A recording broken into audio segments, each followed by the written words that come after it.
Napuno na. Nakaraan kasi nagpulpasan kami, nakugutom. Gumagalaw siya lang. Bebe. Ito. Burger. Girl na Dito girl. sumisipa siya. Dito yung paa.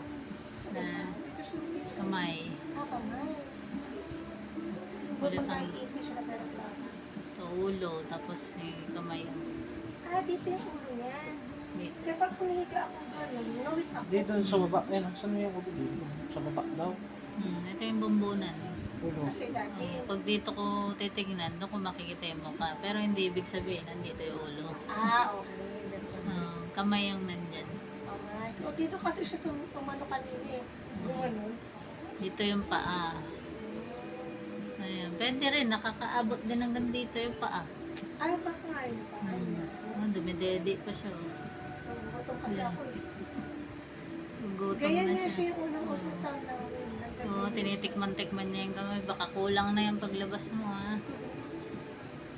Tara, kain na tayo, ma. Oo, gutom na. Gutom siya.